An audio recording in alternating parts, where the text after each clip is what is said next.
La nuit était tombée sur Paris, une chape de plomb étouffante. Assise sur le bord de mon lit, le cœur battant la chamade, je fixais le téléphone posé sur la table de chevet. Chaque bip semblait résonner dans le silence de mon appartement, amplifiant mon angoisse. Les mots de ma belle-sœur, prononcés dans un mélange de venin et de triomphe, tournaient en boucle dans ma tête. « Tu es complètement dérangé », avait-elle craché, le regard plein de cette haine sournoise que je connaissais si bien. Elle pensait m'avoir brisée, m'avoir rendue folle aux yeux de tous, pour mieux s'emparer de ce qui m'appartenait. Mais elle avait sous-estimé ma détermination. Elle avait oublié que j'avais tout enregistré.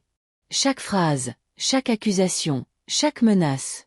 La petite boîte noire, dissimulée dans mon sac, contenait la preuve de sa perfidie. J'avais failli la laisser m'emporter, me noyer dans le désespoir. La colère, cette vieille amie, avait menacé de me consumer tout entière. J'avais imaginé des scénarios, des représailles qui me glaçaient le sang. L'idée de l'avoir payée pour ce qu'elle avait fait me donnait une force brute, une énergie dévastatrice. Je me suis levée, mes jambes tremblaient encore un peu. La lumière blafarde de la lune filtrait à travers les rideaux, dessinant des ombres fantomatiques sur le parquet. Je devais agir. Pas sous le coup de la passion, mais avec une froide lucidité. Il fallait que justice soit faite, que la vérité éclate au grand jour. Les enfants dormaient paisiblement dans leur chambre, ignorant le tumulte qui se déroulait dans ma vie. Pour eux, je devais être forte. Pour eux, je devais me battre. La nuit serait longue, mais je ne comptais pas me laisser faire. Jamais plus. La lune, cette vieille copine silencieuse, continuait de veiller sur mon tourment. Dehors, Paris s'était endormi, mais dans mon appartement, c'était le réveil de tous mes démons. Les mots de Sophie, ma belle-sœur, résonnaient encore, comme un écho déformé dans le vide. « Tu es complètement dérangé. » Cette phrase, elle l'avait martelée, avec ce sourire en coin qui en disait long sur sa satisfaction. Elle se voyait déjà triompher, me piquer mes enfants, ma vie, comme on s'empare d'un gâteau sur une table. Mais elle avait oublié un détail. Un petit détail qui allait tout changer. La petite boîte noire, posée là, sur ma table de nuit, à côté de mon téléphone muet. Elle contenait le venin qu'elle avait craché, sa propre voix, enregistrée à son insu. Une preuve irréfutable de sa manipulation. Je me suis approchée de la fenêtre, écartant légèrement le rideau épais. La rue était déserte, éclairée par des lampadaires jaunes qui dessinaient des halos tremblants sur le bitume humide. Une voiture fantôme a traversé l'avenue, ses phares balayant brièvement ma silhouette immobile. J'ai pensé à mes enfants, leur visage paisible dans le noir, leur confiance aveugle en leur mère. C'est pour eux que je devais tenir bon. C'est pour eux que je ne devais pas céder à la panique, ni à la tentation de la vengeance facile. La colère bouillonnait en moi, une lave brûlante prête à tout engloutir, mais je la refoulais, la domptais. Il fallait être stratégique. Il fallait penser clair. Ma main a effleuré la petite boîte noire. Elle était légère, presque insignifiante, mais elle pesait une tonne de vérité. J'ai repensé à ce jour, à cette conversation tendue chez ma mère. Sophie, sûre de sa force, déversant son fiel, me traitant de folle, d'incapable. Et moi, le cœur serré, mais l'esprit vif, j'avais glissé mon petit enregistreur dans mon sac, un geste instinctif, une précaution qui, à l'époque, me semblait presque paranoïaque. Qui aurait cru que ce petit appareil deviendrait mon arme la plus redoutable? Je me suis retournée, mon regard balayant l'appartement. Le salon était plongé dans la pénombre, seuls quelques meubles se devinaient, silhouettes sombres dans la nuit. Les jouets des enfants étaient éparpillés sur le tapis, témoignage silencieux de leur rire et de leur jeu. Un dessin d'enfant, représentant une famille heureuse, était collé sur le frigo, un contraste cruel avec la tempête qui secouait ma vie. J'ai senti une nouvelle vague d'émotions me submerger, un mélange de tristesse et de rage impuissante. J'ai attrapé mon sac, celui qui contenait la petite boîte noire. Mes doigts ont cherché la fermeture éclair, mes mouvements un peu saccadés. Il fallait que je sorte d'ici. Rester enfermé dans cet appartement, c'était risquer de me noyer dans mes propres angoisses. J'avais besoin de prendre l'air, de sentir le vent sur mon visage, de me rappeler que le monde continuait de tourner, même quand le mien semblait s'être arrêté. J'ai jeté un dernier regard à la chambre des enfants, une prière muette pour leur protection. Puis, j'ai ouvert la porte d'entrée. Le couloir de l'immeuble était sombre et sentait le renfermer, une odeur familière et rassurante, mais aujourd'hui, elle me semblait suffocante. J'ai descendu les escaliers 4 à 4, mes pas résonnant dans le silence du palier. Chaque marche était un pas de plus vers la lumière, vers une solution. Arrivé dans la rue, l'air frais de la nuit m'a frappé au visage. C'était vivifiant, presque douloureux. J'ai marché sans but précis, le long des boulevards parisiens endormis. Les néons des magasins éteints scintillaient faiblement, les façades des immeubles se découpaient sur le ciel noir. J'ai croisé quelques rares passants, des silhouettes pressées rentrant chez elles, ignorant le drame qui se jouait en moi. J'étais seule face à moi-même, face à cette épreuve. J'ai sorti la petite boîte noire de mon sac. Je l'ai serrée fort dans ma main. C'était ma seule arme, ma seule espérance. Il fallait que je trouve le bon moment, la bonne personne pour écouter cette preuve. Pas la police, pas encore. Ils ne comprendraient pas la subtilité de la manipulation, la cruauté derrière chaque mot. Il fallait quelqu'un de confiance, quelqu'un qui connaisse Sophie, qui sache à quel point elle pouvait être mauvaise. Ma sœur, peut-être? Non, elle était trop proche de Sophie, trop influencée par elle. Une idée a germé dans mon esprit. Ma meilleure amie, Chloé. Elle était avocate. Elle connaissait les rouages de la justice, mais surtout, elle me connaissait. Elle savait que je n'étais pas folle, que je me battais pour mes enfants. Oui, Chloé était la personne qu'il me fallait. Il fallait que je la contacte, que je lui explique tout. Je me suis arrêtée devant un kiosque à journaux fermés. La lumière tamisée d'un lampadaire éclairait la vitrine remplie de magazines et de journaux. J'ai sorti mon téléphone, le cœur battant un peu plus vite. Le nom de Chloé s'est affiché sur l'écran. J'ai hésité une seconde. Était-ce le bon moment? Fallait-il la réveiller en pleine nuit? Mais le regard de mes enfants, leur sourire, m'ont donné la force de composer son numéro. La nuit serait longue, mais je ne comptais plus la subir. J'allais la combattre. Et cette fois, j'avais une arme redoutable entre les mains. La vérité. Le téléphone vibrait dans ma main. Un petit miracle de technologie dans cette nuit parisienne. La sonnerie de Chloé a coupé le silence oppressant de la rue. J'ai attendu, le souffle court, que sa voix se fasse entendre. Chaque seconde qui passait était une éternité. J'imaginais déjà sa fatigue, son agacement d'être tirée du lit à cette heure indue. Mais Chloé, c'est Chloé. Elle ne m'aurait jamais laissé tomber. Allô? Sa voix était encore ensommeillée, mais il y avait cette pointe d'inquiétude que je connaissais bien. Elle sentait que quelque chose n'allait pas. Chloé. C'est moi. J'ai besoin de toi. Ma voix tremblait, trahissant mon émotion. J'essayais de rester calme, de ne pas laisser le désespoir m'envahir complètement. Un silence. Puis, plus alerte. Qu'est-ce qui se passe? Tu es dehors? Il est tard. Oui, je suis dehors. J'ai eu une dispute avec Sophie. Une grosse dispute. Elle a dit des choses terribles. Sur moi. Sur ma capacité à m'occuper des enfants. J'ai choisi mes mots avec soin, évitant de déballer tout le sac de malheur d'un coup. Sophie? Mais qu'est-ce qu'elle te reproche encore? Cette femme. Chloé n'avait jamais caché son dédain pour ma belle-sœur. Elle savait à quel point Sophie pouvait être manipulatrice. Elle m'accuse d'être instable. De ne pas être une bonne mère. Elle veut me les prendre. La phrase m'a échappé, lourde de la peur qui me rongeait. J'ai senti les larmes me monter aux yeux. Quoi? Mais c'est du délire. Tu n'es pas folle, tu le sais bien. Elle essaie encore de te monter la tête, c'est ça?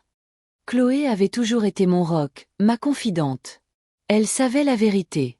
Oui, elle essaie. Mais cette fois, elle est allée trop loin. J'ai tout enregistré. J'ai baissé la voix, comme si les murs pouvaient m'entendre. Tu as enregistré? Quoi? Son ton était maintenant empreint d'une curiosité mêlée d'appréhension. Sa voix. Ses accusations. Ses menaces. Tout. J'ai cette petite boîte noire. Elle est dans mon sac. C'est la preuve de ce qu'elle a dit. De sa mauvaise foi. J'ai serré le sac contre moi, comme pour le protéger. Une boîte noire? Tu veux dire? Un enregistreur? Mais, c'est incroyable. Tu es brillante. L'enthousiasme de Chloé était palpable. Elle comprenait l'enjeu. Brillante ou désespérée, je ne sais pas.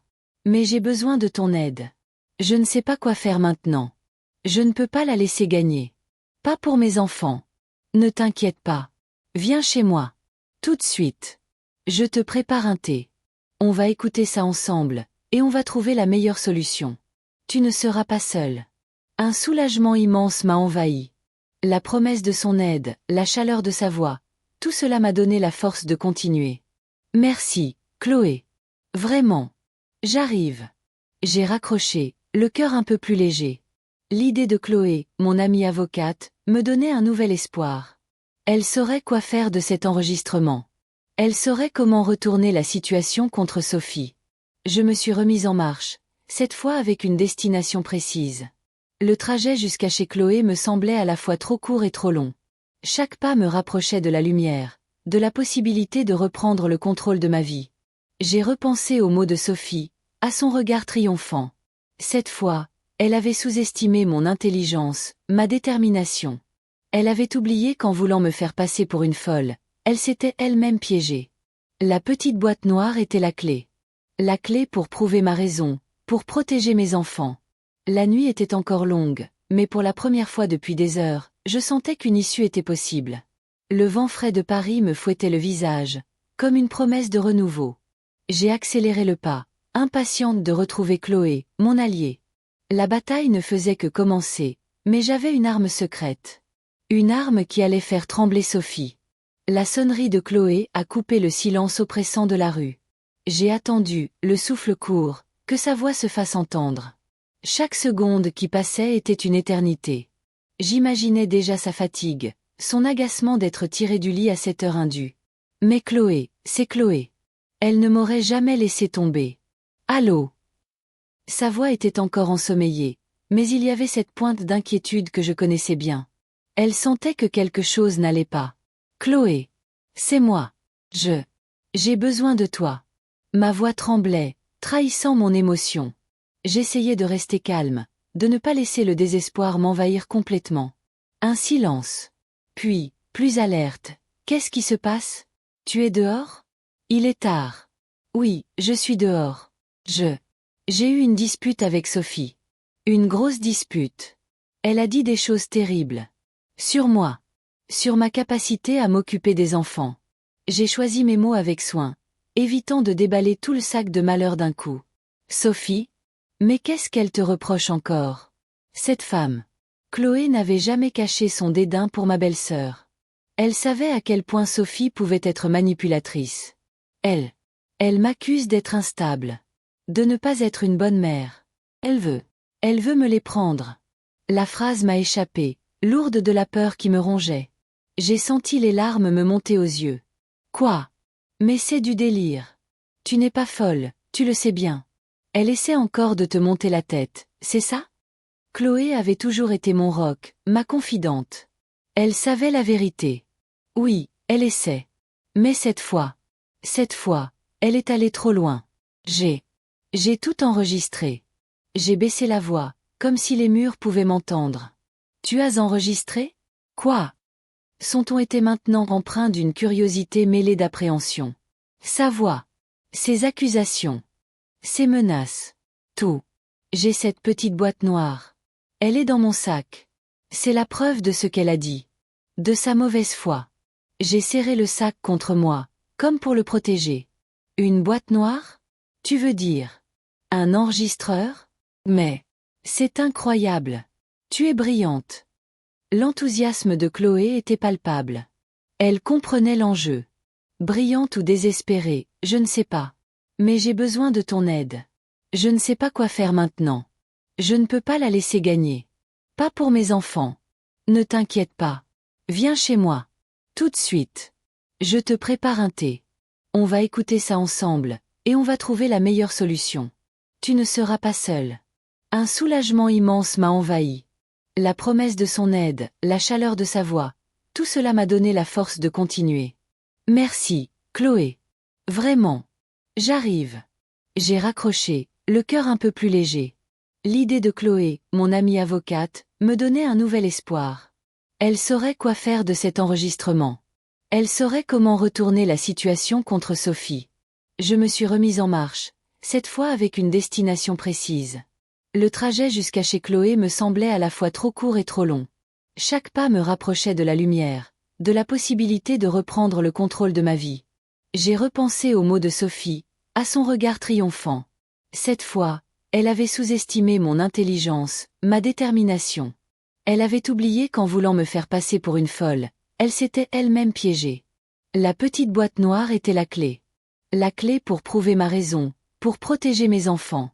La nuit était encore longue, mais pour la première fois depuis des heures, je sentais qu'une issue était possible.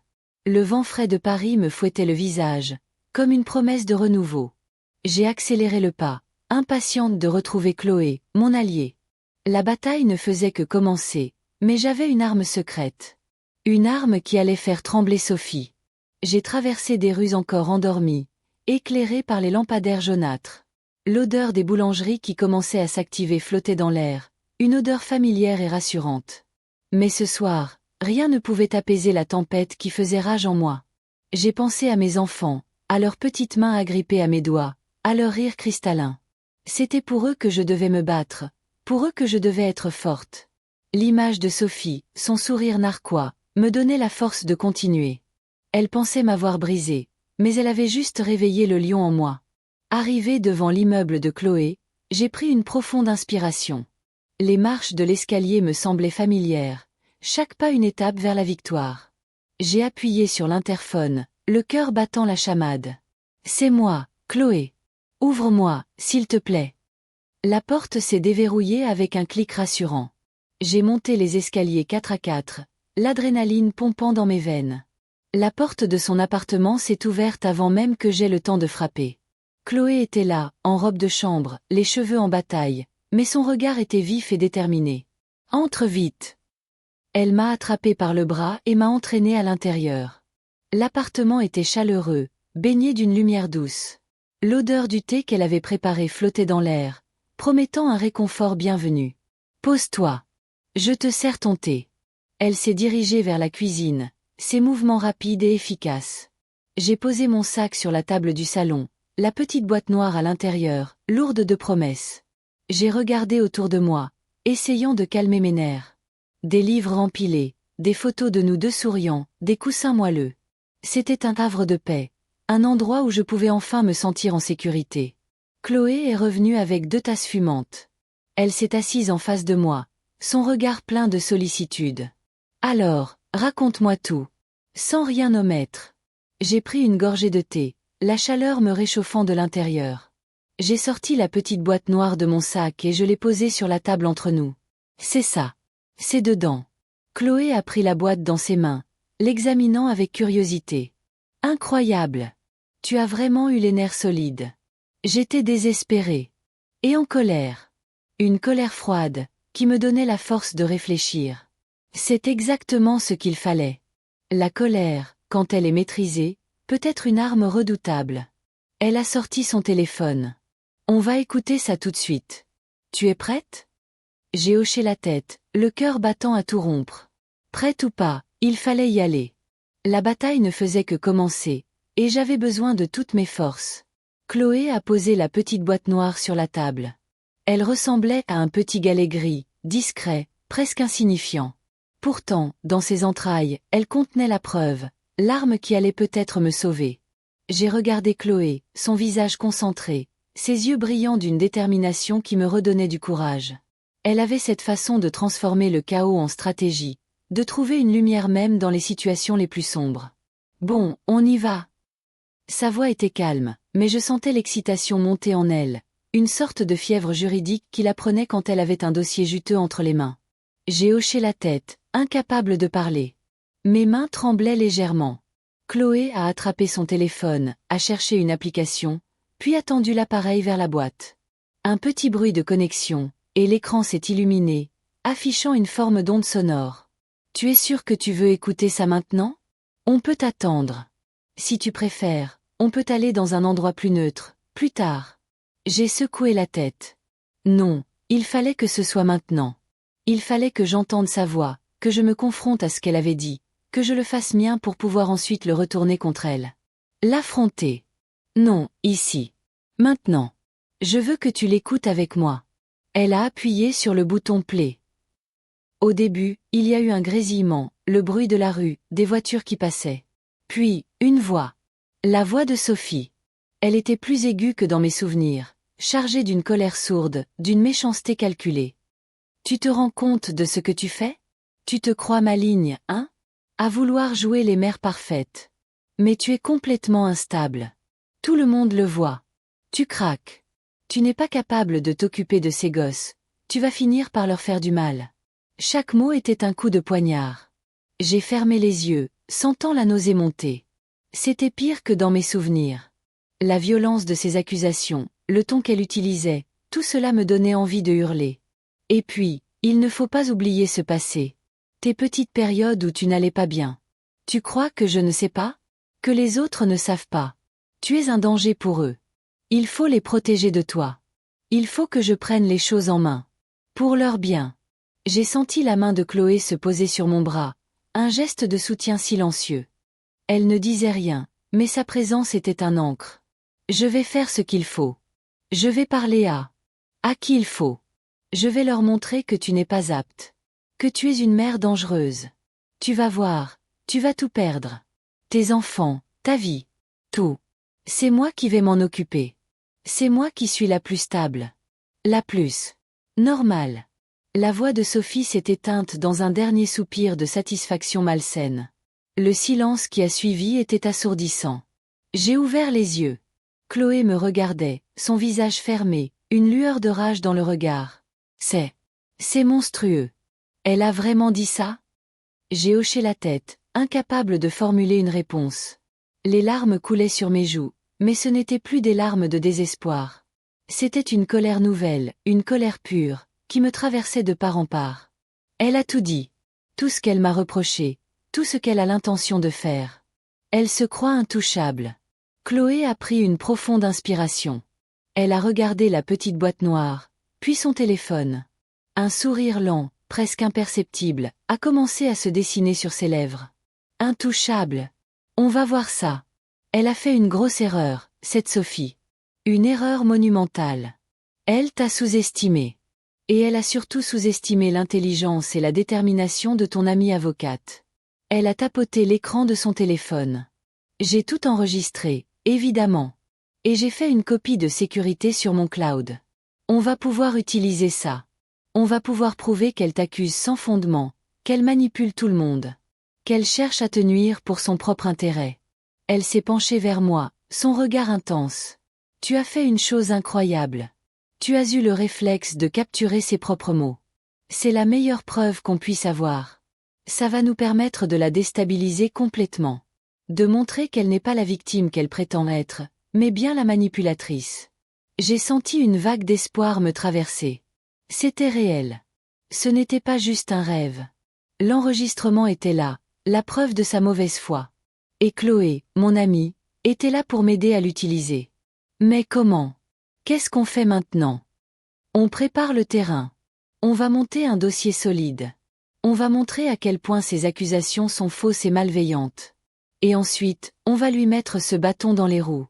Elle voulait te faire passer pour folle? On va lui montrer ce que c'est, la vraie folie. La sienne. Elle a souri, un sourire qui ne présageait rien de bon pour Sophie. J'ai senti la tension quitter mes épaules. Pour la première fois depuis longtemps, je ne me sentais plus seule face à cette tempête. J'avais une alliée, une arme et un plan. La nuit était encore longue, mais la lumière commençait à poindre. Chloé a posé la petite boîte noire sur la table. Elle ressemblait à un petit galet gris, discret, presque insignifiant. Pourtant, dans ses entrailles, elle contenait la preuve, l'arme qui allait peut-être me sauver. J'ai regardé Chloé, son visage concentré, ses yeux brillants d'une détermination qui me redonnait du courage. Elle avait cette façon de transformer le chaos en stratégie, de trouver une lumière même dans les situations les plus sombres. Bon, on y va. Sa voix était calme, mais je sentais l'excitation monter en elle, une sorte de fièvre juridique qui la prenait quand elle avait un dossier juteux entre les mains. J'ai hoché la tête, incapable de parler. Mes mains tremblaient légèrement. Chloé a attrapé son téléphone, a cherché une application, puis a tendu l'appareil vers la boîte. Un petit bruit de connexion, et l'écran s'est illuminé, affichant une forme d'onde sonore. Tu es sûr que tu veux écouter ça maintenant? On peut attendre. Si tu préfères, on peut aller dans un endroit plus neutre, plus tard. J'ai secoué la tête. Non, il fallait que ce soit maintenant. Il fallait que j'entende sa voix, que je me confronte à ce qu'elle avait dit, que je le fasse mien pour pouvoir ensuite le retourner contre elle. L'affronter. Non, ici. Maintenant. Je veux que tu l'écoutes avec moi. Elle a appuyé sur le bouton play. Au début, il y a eu un grésillement, le bruit de la rue, des voitures qui passaient. Puis, une voix. La voix de Sophie. Elle était plus aiguë que dans mes souvenirs, chargée d'une colère sourde, d'une méchanceté calculée. Tu te rends compte de ce que tu fais? Tu te crois maligne, hein? À vouloir jouer les mères parfaites. Mais tu es complètement instable. Tout le monde le voit. Tu craques. Tu n'es pas capable de t'occuper de ces gosses. Tu vas finir par leur faire du mal. Chaque mot était un coup de poignard. J'ai fermé les yeux, sentant la nausée monter. C'était pire que dans mes souvenirs. La violence de ses accusations, le ton qu'elle utilisait, tout cela me donnait envie de hurler. Et puis, il ne faut pas oublier ce passé. Tes petites périodes où tu n'allais pas bien. Tu crois que je ne sais pas? Que les autres ne savent pas? Tu es un danger pour eux. Il faut les protéger de toi. Il faut que je prenne les choses en main. Pour leur bien. J'ai senti la main de Chloé se poser sur mon bras, un geste de soutien silencieux. Elle ne disait rien, mais sa présence était un ancre. Je vais faire ce qu'il faut. Je vais parler à qui il faut. Je vais leur montrer que tu n'es pas apte. Que tu es une mère dangereuse. Tu vas voir, tu vas tout perdre. Tes enfants, ta vie, tout. C'est moi qui vais m'en occuper. C'est moi qui suis la plus stable. La plus normale. La voix de Sophie s'est éteinte dans un dernier soupir de satisfaction malsaine. Le silence qui a suivi était assourdissant. J'ai ouvert les yeux. Chloé me regardait, son visage fermé, une lueur de rage dans le regard.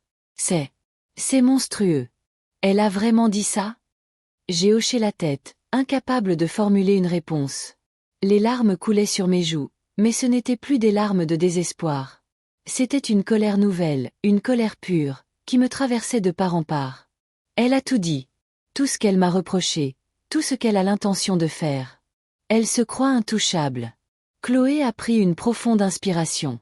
Elle a regardé la petite boîte noire, puis son téléphone.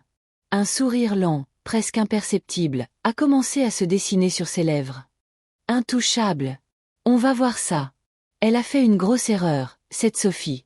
Une erreur monumentale. Elle t'a sous-estimé.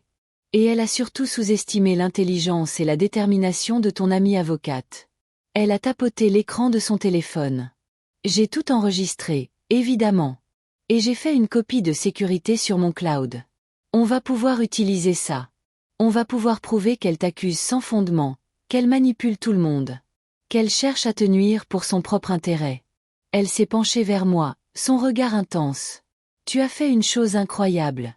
Tu as eu le réflexe de capturer ses propres mots. C'est la meilleure preuve qu'on puisse avoir. Ça va nous permettre de la déstabiliser complètement. De montrer qu'elle n'est pas la victime qu'elle prétend être, mais bien la manipulatrice. J'ai senti une vague d'espoir me traverser. C'était réel. Ce n'était pas juste un rêve. L'enregistrement était là, la preuve de sa mauvaise foi. Et Chloé, mon amie, était là pour m'aider à l'utiliser. Mais comment? Qu'est-ce qu'on fait maintenant? On prépare le terrain. On va monter un dossier solide. On va montrer à quel point ces accusations sont fausses et malveillantes. Et ensuite, on va lui mettre ce bâton dans les roues. Elle voulait te faire passer pour folle? On va lui montrer ce que c'est, la vraie folie. La sienne. Elle a souri, un sourire qui ne présageait rien de bon pour Sophie. J'ai senti la tension quitter mes épaules. Pour la première fois depuis longtemps, je ne me sentais plus seule face à cette tempête. J'avais une alliée, une arme et un plan. La nuit était encore longue, mais la lumière commençait à poindre. Le reste de la nuit fut un brouillard de mots, de stratégies murmurées, de plans esquissés sur des serviettes en papier. Chloé, dans son élément, transformait ma détresse en une feuille de route implacable. Chaque détail de l'enregistrement, chaque nuance de la voix de Sophie, devenait une arme potentielle. Elle parlait de demande de mesures provisoires, de garde à vue abusive, de diffamation. Des termes qui, il y a encore quelques heures, m'auraient semblé du chinois.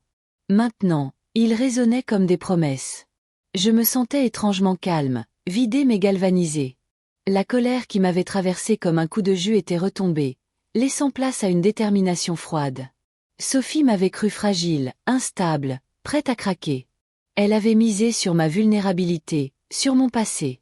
Mais elle avait oublié une chose essentielle. J'avais appris à me battre.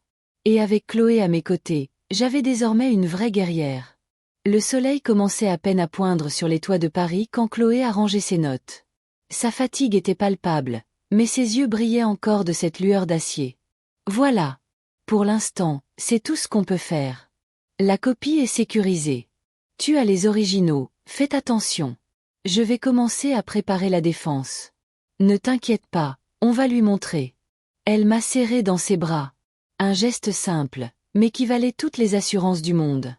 J'avais l'impression de sortir d'une longue nuit d'enfer, et d'apercevoir enfin un horizon. L'idée de devoir affronter Sophie, de voir son visage quand elle comprendrait qu'elle avait été piégée, me donnait une force nouvelle. Je suis rentrée chez moi avec la petite boîte noire bien cachée dans mon sac. L'appartement était silencieux, les enfants dormaient encore. J'ai regardé leurs petits visages paisibles, et une tendresse infinie m'a envahi. C'était pour eux que je me battais. Pour leur assurer un avenir serein, loin des manipulations et des mensonges. La journée qui s'annonçait allait être longue. Il fallait que je me prépare, que je me repasse mentalement les mots de Sophie, que j'anticipe ses prochaines manœuvres. Mais pour la première fois depuis des semaines, je n'avais plus peur.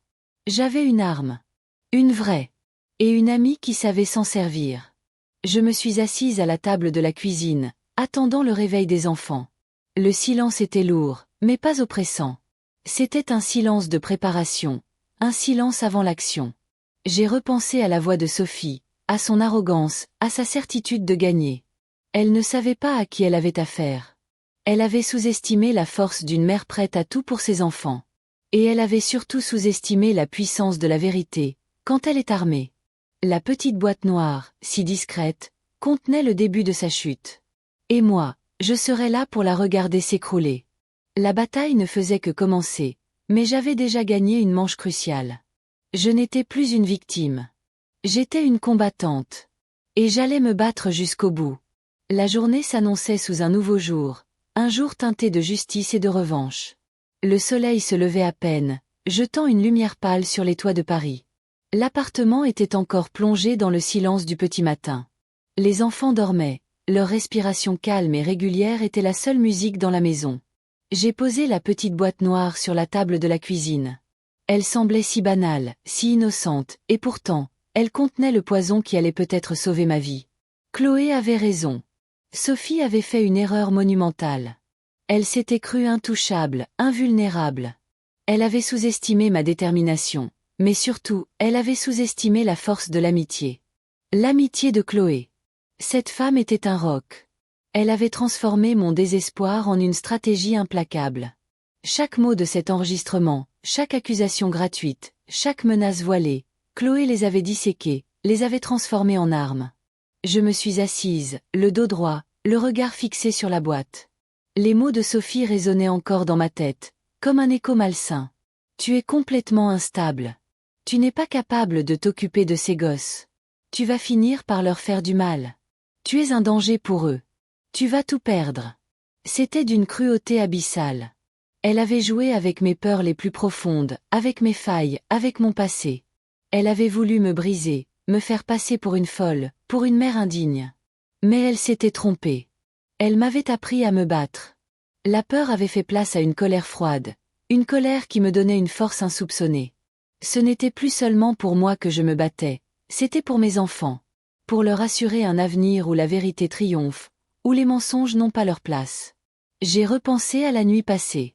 Les conversations chuchotées avec Chloé, les plans esquissés sur des bouts de papier, les termes juridiques qui me semblaient autrefois obscurs et qui prenaient maintenant tout leur sens, mesures provisoires, diffamation, garde à vue abusive. Chaque mot était une promesse de bataille.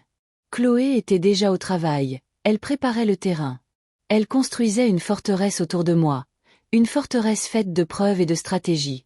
Je me suis levée et j'ai regardé par la fenêtre. Les rues commençaient à s'animer. Les premiers Parisiens se hâtaient vers leur travail, inconscients du drame qui se jouait, de la guerre qui s'annonçait. J'ai senti une vague de tendresse m'envahir en pensant à mes enfants. Leurs visages endormis, leur innocence.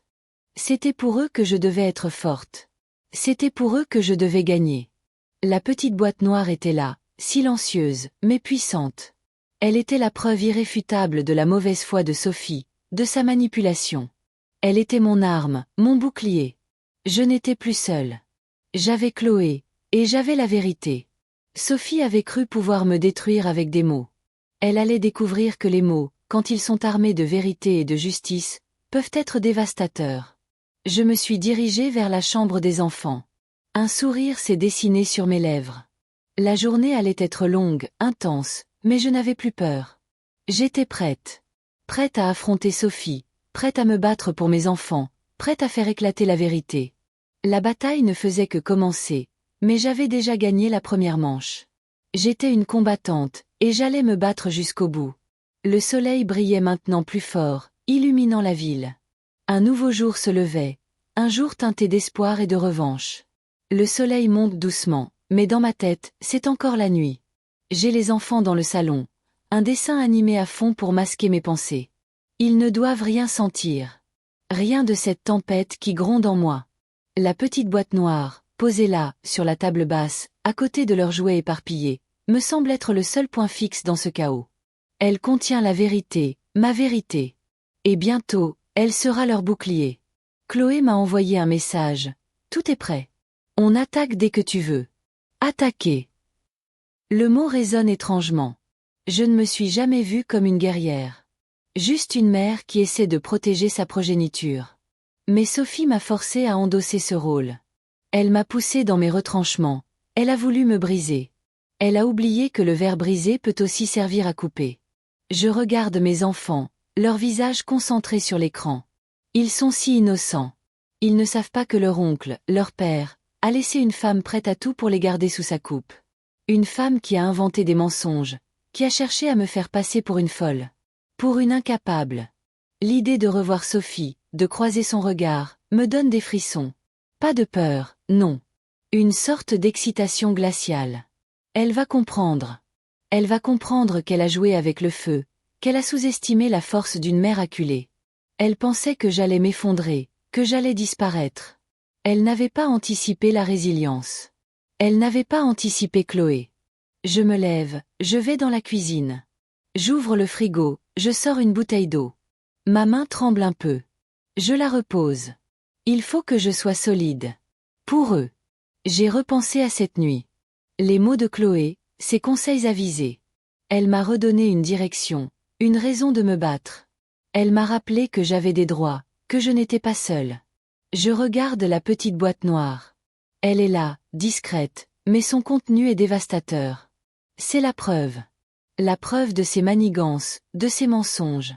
Sophie a voulu me faire passer pour instable, pour dangereuse. Elle a voulu me priver de mes enfants en répandant des calomnies. Mais j'ai tout enregistré. Chaque mot, chaque menace. Je me souviens de son rire froid, de son arrogance. Tu n'es rien, tu n'auras rien. Ces enfants sont à moi. Elle pensait vraiment que j'allais me laisser faire? Que j'allais accepter de perdre tout ce qui compte pour moi à cause de ses jalousies, de ses ambitions. Je prends mon téléphone. Je compose le numéro de Chloé. C'est bon, je dis, ma voix est plus ferme que je ne l'aurais cru. On y va. Je suis prête. Un silence, puis la réponse de Chloé, pleine de détermination. Parfait. Je t'attends. Je regarde une dernière fois mes enfants. Ils sont toujours absorbés par leurs dessins animés. Je leur murmure un « je vous aime » à peine audible. Puis, je prends la petite boîte noire. Je la glisse dans mon sac. Il est temps de passer à l'action. Il est temps de rendre la justice. Il est temps de leur montrer qui je suis vraiment. La mère qu'ils ont voulu me faire passer pour une folle. La femme qu'ils ont voulu briser. Mais j'ai tenu bon. J'ai appris. Et maintenant, je vais me battre. Pour eux. Pour moi. La bataille ne fait que commencer, mais je sens déjà le vent tourner. Sophie va payer. Elle va payer pour tout ce qu'elle m'a fait subir. Elle va payer pour avoir cru pouvoir manipuler la vérité. J'ai raccroché. Le silence qui a suivi a été assourdissant, mais différent de celui du petit matin. Ce silence-là était chargé d'une énergie nouvelle, une tension prête à exploser. J'ai regardé mes enfants, toujours scotchés à leurs dessins animés. Ils étaient mon monde, mon moteur. Les voir si paisibles, si inconscients de la bataille qui se préparait, me donnait une force nouvelle. Sophie avait cru pouvoir me briser en s'attaquant à ce que j'avais de plus cher. Elle n'avait pas compris que c'était justement ça, ma plus grande force. Je me suis levée, j'ai pris mon sac. La petite boîte noire, je l'avais glissée dedans. Elle était là, discrète, mais je sentais son poids, son importance. C'était la clé. La clé pour ouvrir les portes de la vérité, pour faire taire les mensonges de Sophie. Je suis allée dans la chambre des enfants, j'ai doucement embrassé leur front endormi. Je vous aime, j'ai murmuré, un souffle à peine audible. J'espérais qu'ils sentiraient, d'une manière ou d'une autre, que je me battais pour eux. La porte d'entrée s'est ouverte sur un air frais de début de matinée. Les rues de Paris commençaient à s'animer, les premiers bruits de la ville montaient doucement. J'ai respiré profondément. Pas de peur, juste une détermination froide. J'ai marché vers le métro, le rythme de mes pas s'accélérant à mesure que je me rapprochais de mon objectif. Chaque pas me rapprochait de la confrontation, de la vérité. Arrivé au bureau de Chloé, l'ambiance était déjà électrique. Chloé était là, affairée, son visage concentré. Elle m'a regardé, un sourire rapide éclairant ses yeux. « Prête ?» m'a-t-elle demandé. J'ai hoché la tête, sans un mot. Les mots étaient superflus maintenant. L'action allait parler pour nous. Nous avons pris la voiture. Le trajet jusqu'au commissariat a été long, mais pas silencieux. Chloé m'expliquait les dernières étapes, les détails de la procédure. Elle était un roc inébranlable. Elle m'avait donné les armes, et maintenant, elle m'accompagnait sur le champ de bataille. J'avais l'impression d'être dans un film, mais c'était ma vie, et le scénario était bien plus cruel. Arrivé devant le commissariat, j'ai senti mon cœur battre plus fort. C'était le moment. Le moment de tout mettre à plat, de tout avouer, de tout dénoncer. Sophie avait cru pouvoir me détruire avec ses mensonges. Elle allait découvrir que la vérité, quand elle est armée de preuves et soutenue par une amitié solide, est une arme bien plus puissante. Nous sommes entrés. L'air était lourd, chargé d'une tension palpable. J'ai vu le regard des quelques policiers présents, curieux, un peu surpris. J'ai pris une profonde inspiration. J'étais prête. Prête à parler. Prête à me battre. Prête à tout récupérer. La petite boîte noire dans mon sac était le symbole de ma résilience, de ma victoire imminente. Sophie allait comprendre qu'on ne joue pas avec une mère, et surtout, qu'on ne joue pas avec la vérité. L'officier d'accueil nous a regardés. « Je peux vous aider ?» a-t-il demandé, d'une voix neutre. J'ai posé mon sac sur le comptoir, j'ai sorti la petite boîte noire. Mes mains ne tremblaient plus. « Je suis là pour porter plainte », ai-je dit, ma voix claire et ferme. Contre Sophie Dubois. Le nom a résonné dans le hall. La partie allait commencer. Et cette fois, c'était moi qui tenais les cartes. Le silence de la maison me pesait. Un silence lourd, épais, qui s'était installé depuis le départ de mes enfants. J'étais seule, avec mes pensées, mes regrets, et cette enregistreuse qui me rappelait sans cesse le moment où tout avait basculé. Cette petite machine, objet anodin, était devenue mon seul confident, le témoin silencieux de la haine qui avait nourri ma belle-sœur. Je me souvenais de cette après-midi grise, il y a quelques semaines à peine. Le ciel pleurait sur Paris, comme pour annoncer le drame. J'avais rendez-vous chez elle, à Saint-Germain-des-Prés, dans son appartement cossu qu'elle avait toujours considéré comme un palais. Je voulais parler, trouver un arrangement, essayer de sauver ce qui pouvait encore l'être. Mais elle, avec son sourire narquois et ses yeux froids, avait d'autres plans. Elle m'avait toujours détesté, cette femme, pour des raisons que je ne comprenais qu'à moitié. Peut-être était-ce la jalousie, ou simplement le plaisir malsain qu'elle trouvait à me voir souffrir. Elle avait commencé par des insinuations, des regards entendus avec son mari, mon frère. Puis, elle avait laissé entendre que je n'étais pas une mère digne de confiance. Des mots lâchés dans le vent, mais qui avaient trouvé un écho dévastateur dans l'oreille de ceux qui étaient censés me protéger. Les services sociaux, alertés par ces mensonges, avaient commencé leur enquête. Et moi, j'étais là, prise au piège de ces calomnies. Ce jour-là, dans son salon, elle avait été particulièrement virulente. Elle avait parlé de ma soi-disant instabilité, de mes humeurs changeantes, de mon incapacité à prendre soin de mes propres enfants. Chaque mot était une lame qui se plantait dans mon cœur. J'avais essayé de me défendre, de lui montrer qu'elle avait tort, mais elle ne voulait rien entendre. Elle savourait ma détresse, son regard brillant d'une satisfaction cruelle.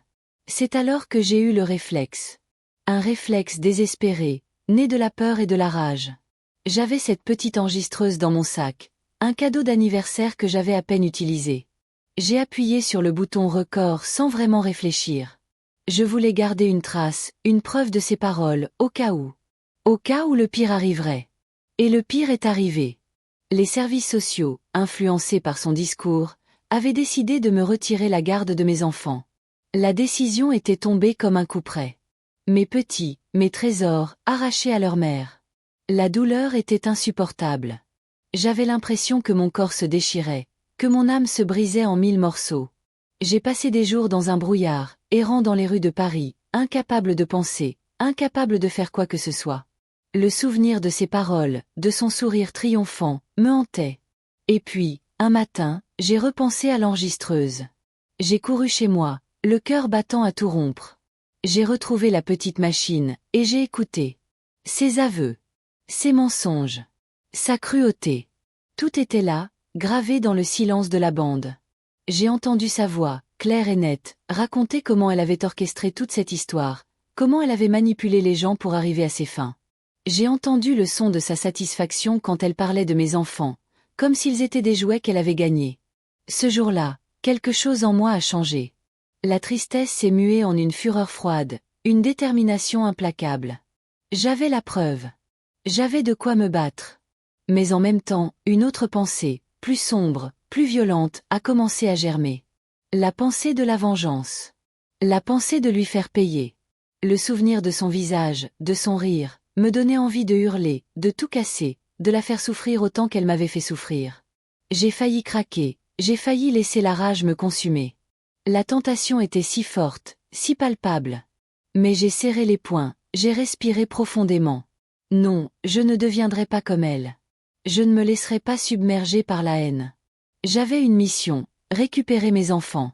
Et pour cela, j'avais besoin de toute ma lucidité. La bataille ne faisait que commencer. Le commissariat. Ce mot seul suffisait à me donner des sueurs froides. Pourtant, me voilà. Debout, devant cet immeuble austère qui sentait le café froid et la paperasse. Chloé était à mes côtés, une présence rassurante, comme un roc. Elle m'avait vu vaciller, m'avait vu au plus bas, et elle était restée. Elle m'avait donné la petite enregistreuse, ce petit bijou technologique qui allait faire basculer ma vie. « Prête ?» demanda-t-elle, son regard franc et déterminé. J'ai hoché la tête. Ma gorge était sèche. Je ne savais pas si j'étais prête, mais je n'avais pas le choix. Mes enfants me regardaient, même s'ils ne le savaient pas. Leur visage paisible dans mon esprit était mon seul carburant. Sophie avait cru me faire du mal en s'en prenant à eux. Quelle erreur! Elle avait attisé le feu, pas l'éteint. Nous sommes entrés. L'air était lourd, chargé d'une tension que je connaissais trop bien. La tension des salles d'attente, celle des interrogatoires, celle des mauvaises nouvelles. Mais cette fois, c'était différent. C'était moi qui portais la bonne nouvelle, la vérité qui allait tout changer. L'officier d'accueil, un jeune homme au visage fatigué, nous a levé des yeux. « Je peux vous aider. » J'ai posé mon sac sur le comptoir. Mes mains ne tremblaient plus. La peur s'était muée en une détermination glaciale. J'ai sorti la petite boîte noire. Elle était là, petite, discrète, mais je sentais son poids, le poids de la vérité qu'elle contenait. « Je suis là pour porter plainte, » ai-je dit, ma voix plus assurée que je ne l'aurais cru. Contre Sophie Dubois. Le nom a résonné dans le hall. Un murmure a parcouru les quelques personnes présentes. L'officier a levé un sourcil, son regard balayant la petite enregistreuse, puis mon visage. Il a composé un numéro sur son téléphone. « L'inspecteur Duval, s'il vous plaît.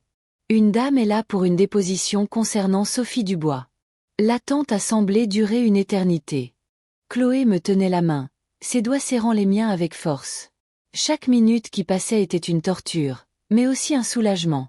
J'étais là. J'avais franchi le pas. J'avais transformé ma douleur en action. L'inspecteur Duval est arrivé. Un homme d'une 50aine d'années, le regard perçant, l'air d'avoir tout vu. Il nous a invités à le suivre dans un petit bureau. Les murs étaient nus, la table en formica usée. Une odeur de renfermé flottait dans l'air. Il s'est assis en face de nous, son regard fixé sur la petite boîte noire posée sur la table. « Madame, a-t-il commencé, sa voix grave. Vous souhaitez porter plainte contre Sophie Dubois. Pour quel motif, exactement ?» J'ai respiré profondément. C'était le moment. Le moment de tout déballer. Elle a menti. Elle a répandu des mensonges sur moi. Des choses horribles. Elle m'a fait passer pour une folle, une incapable. Pour me nuire. Pour me prendre mes enfants. Les mots sortaient, un flot continu, alimenté par des mois de souffrance et d'injustice. L'inspecteur Duval écoutait attentivement, son visage impassible. Il prenait des notes sur un bloc-notes. Quand j'ai eu fini, un silence s'est installé. Un silence lourd, chargé d'attente. « Et vous avez des preuves ?» a-t-il demandé, son regard scrutateur. J'ai attrapé la petite enregistreuse. Mes doigts ont effleuré le bouton play. Oui, inspecteur. J'ai tout. J'ai appuyé sur le bouton. La voix de Sophie a rempli le bureau. Claire, nette, glaciale. Elle racontait tout. Ses mensonges, ses manipulations, sa haine. Elle parlait de comment elle avait monté les services sociaux contre moi, de comment elle avait orchestré ma chute. Elle se vantait de sa victoire, de son contrôle. Chaque mot était un coup de poignard, mais aussi une libération. Je l'entendais rire, un rire sec, sans joie, quand elle parlait de mes enfants, comme s'ils étaient des trophées. L'inspecteur Duval écoutait, son visage se durcissant à chaque phrase. Quand la bande s'est arrêtée, le silence était assourdissant. Il a levé les yeux vers moi, un mélange de surprise et de respect dans le regard. « Madame, a-t-il dit, sa voix plus douce. C'est très grave.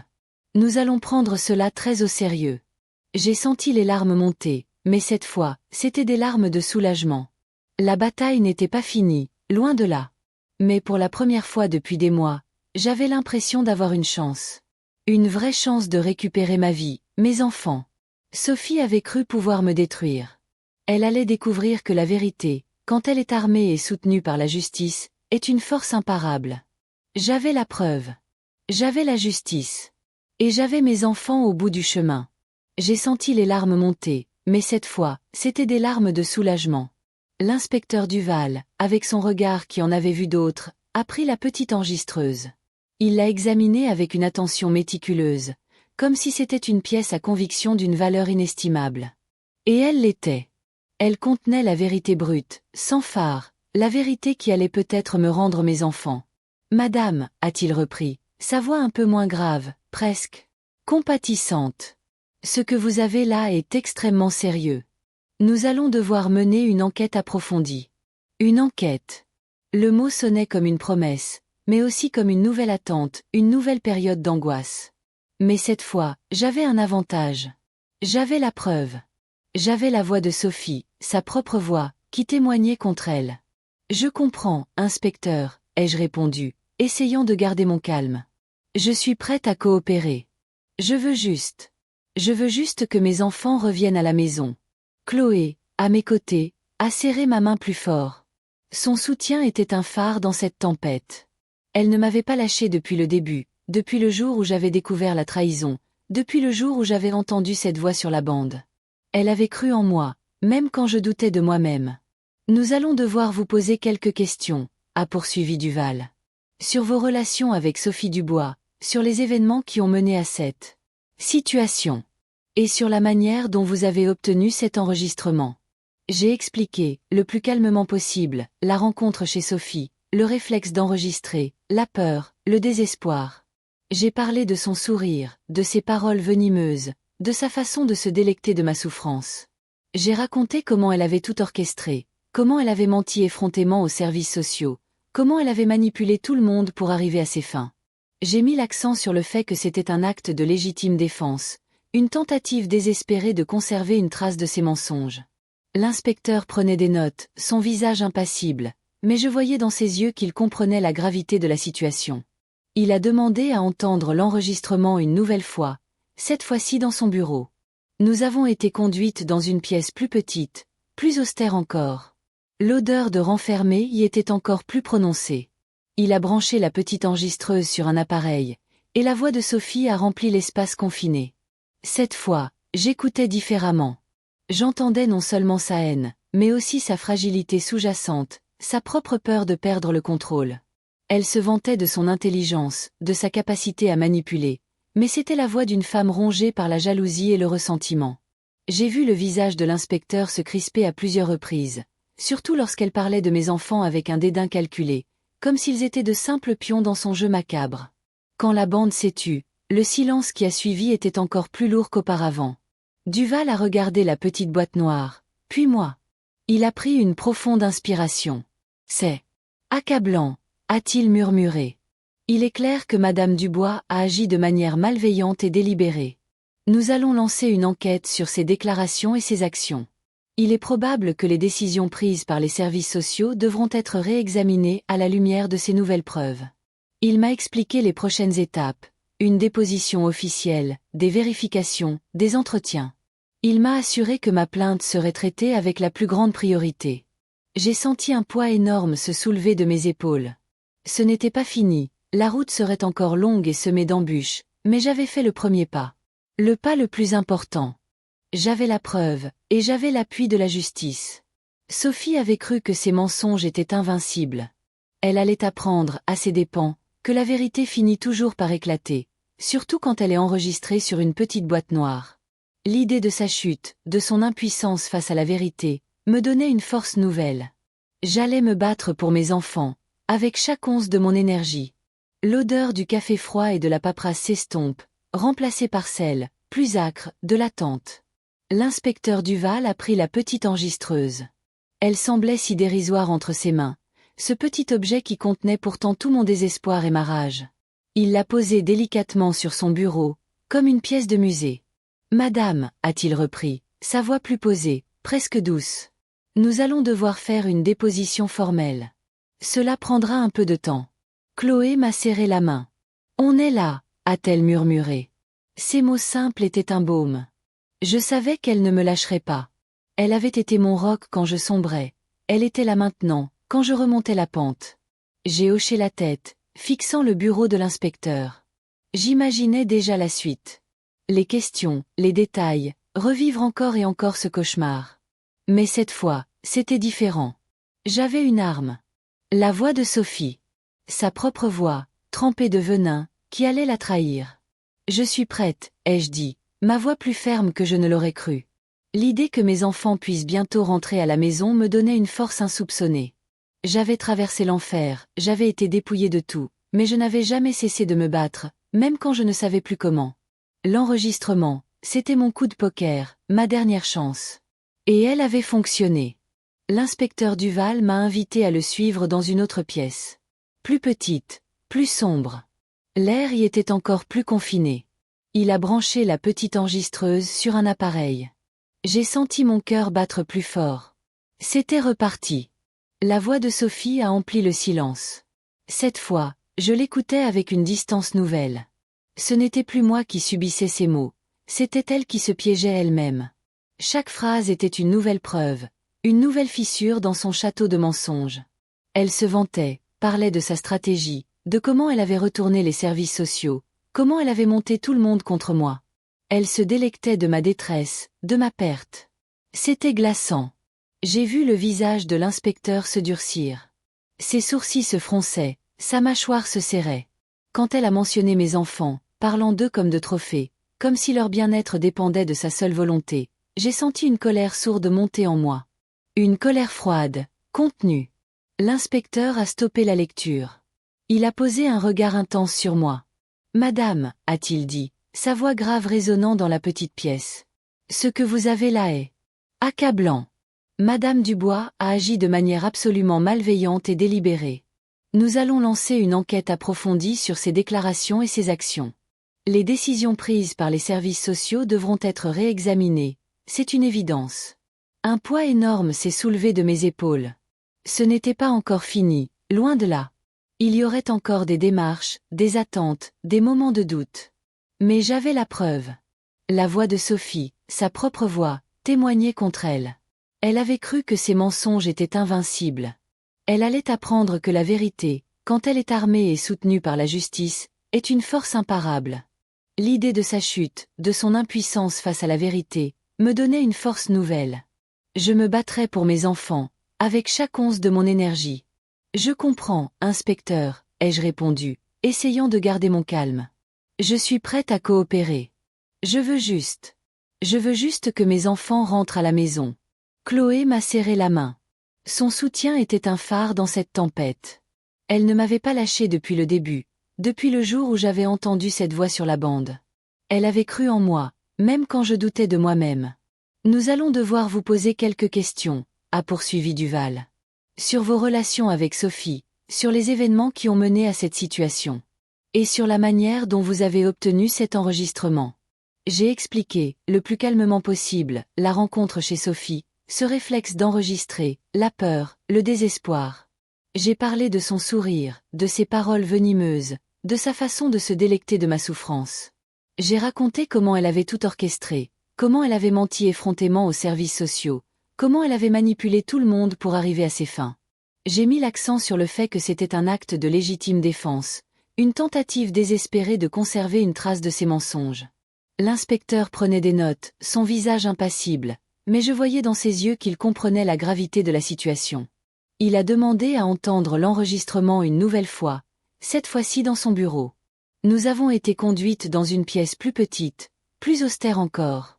L'odeur de renfermé y était encore plus prononcée. Il a branché la petite enregistreuse sur un appareil, et la voix de Sophie a rempli l'espace confiné. Cette fois, j'écoutais différemment. J'entendais non seulement sa haine, mais aussi sa fragilité sous-jacente, sa propre peur de perdre le contrôle. Elle se vantait de son intelligence, de sa capacité à manipuler, mais c'était la voix d'une femme rongée par la jalousie et le ressentiment. J'ai vu le visage de l'inspecteur se crisper à plusieurs reprises, surtout lorsqu'elle parlait de mes enfants avec un dédain calculé, comme s'ils étaient de simples pions dans son jeu macabre. Quand la bande s'est tue, le silence qui a suivi était encore plus lourd qu'auparavant. Duval a regardé la petite boîte noire, puis moi. Il a pris une profonde inspiration. C'est accablant, a-t-il murmuré. Il est clair que Madame Dubois a agi de manière malveillante et délibérée. Nous allons lancer une enquête sur ses déclarations et ses actions. Il est probable que les décisions prises par les services sociaux devront être réexaminées à la lumière de ces nouvelles preuves. Il m'a expliqué les prochaines étapes, une déposition officielle, des vérifications, des entretiens. Il m'a assuré que ma plainte serait traitée avec la plus grande priorité. J'ai senti un poids énorme se soulever de mes épaules. Ce n'était pas fini, la route serait encore longue et semée d'embûches, mais j'avais fait le premier pas. Le pas le plus important. J'avais la preuve, et j'avais l'appui de la justice. Sophie avait cru que ses mensonges étaient invincibles. Elle allait apprendre, à ses dépens, que la vérité finit toujours par éclater, surtout quand elle est enregistrée sur une petite boîte noire.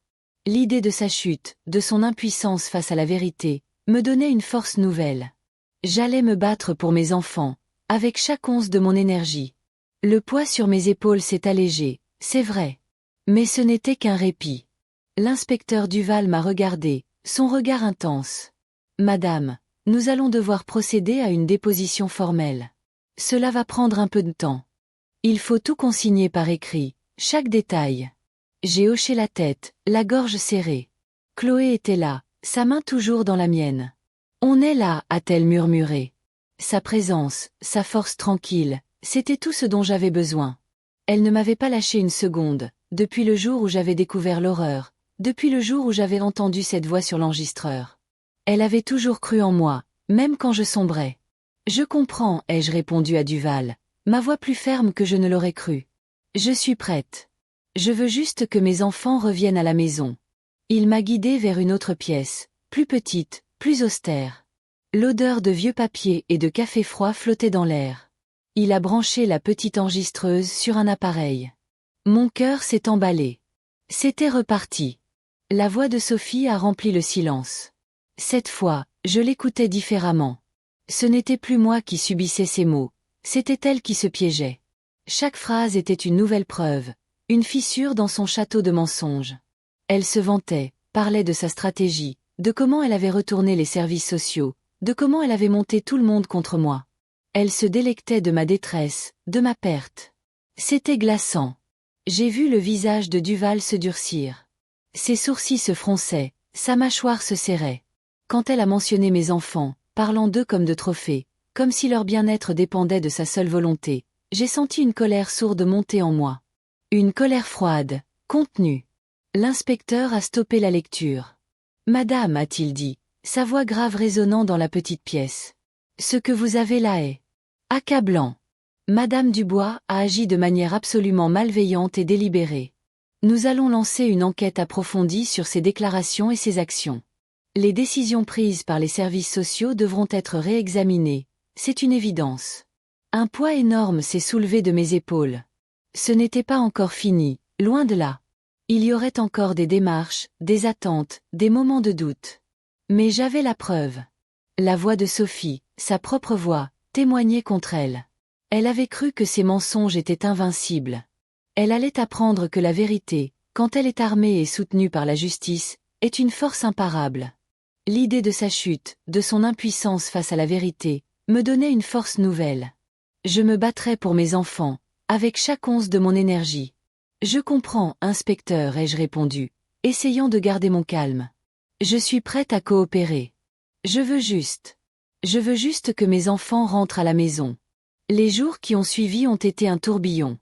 Des rendez-vous à la gendarmerie, des interrogatoires, des explications répétées.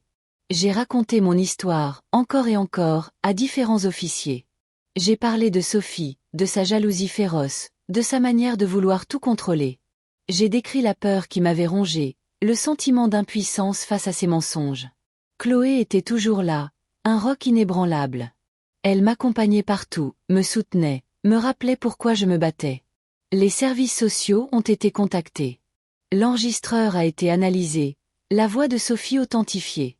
Les enquêteurs ont commencé à éplucher les déclarations qu'elle avait faites, à vérifier les faits qu'elle avait déformés. Les jours passaient lentement, chaque minute une éternité. J'espérais, je priais, je vivais dans l'angoisse de l'attente. Un matin, le téléphone a sonné. C'était l'inspecteur Duval. Sa voix était différente, plus posée, presque soulagée. Madame, a-t-il commencé. Nous avons des nouvelles. Suite à l'enquête et à la confrontation des faits avec l'enregistrement que vous nous avez fourni, des mesures ont été prises. Les services sociaux ont réévalué la situation. Mon cœur s'est arrêté. J'ai retenu ma respiration. Madame Dubois a été entendue, a poursuivi Duval. Ces déclarations ont été jugées mensongères et malveillantes. Les décisions concernant vos enfants vont être révisées de toute urgence. Vous allez pouvoir les récupérer. Les larmes ont jailli, incontrôlables. Des larmes de joie, de soulagement, de victoire.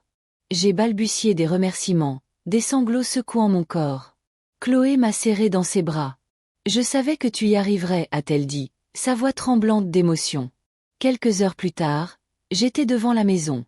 Mes enfants étaient là, dans les bras de leur père, qui m'avait accueilli avec une immense tendresse. Les voir, sentir leurs petites mains agrippées à moi, c'était le plus beau des cadeaux. Le regard de Sophie, plein de haine et d'incrédulité, s'est effacé de mon esprit.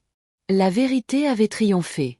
La petite enregistreuse, ce témoin silencieux de ma souffrance, avait été mon arme. Elle avait brisé le mur de mensonges, rendu justice à mon amour de mère. La route avait été longue, semée d'embûches, mais j'avais tenu bon. Pour eux. Pour nous. La vie reprenait son cours, un cours enfin normal, un cours où l'amour et la vérité avaient leur place. J'avais failli perdre tout ce qui m'était cher, mais j'avais gagné la bataille la plus importante. Celle de retrouver mes enfants. C'est tout. Si vous avez aimé cette vidéo, partagez-la avec vos amis et laissez votre like. Abonnez-vous à la chaîne et activez la cloche pour ne pas manquer d'autres vidéos comme celle-ci. Laissez votre commentaire en disant ce que vous avez pensé de la vidéo et ce que vous aimeriez voir dans les prochaines vidéos. Rappelez-vous que nous avons d'autres vidéos dans ce style que vous aimerez regarder. Entrez simplement dans notre chaîne que je vous garantis que vous aimerez. Jusqu'à la prochaine vidéo.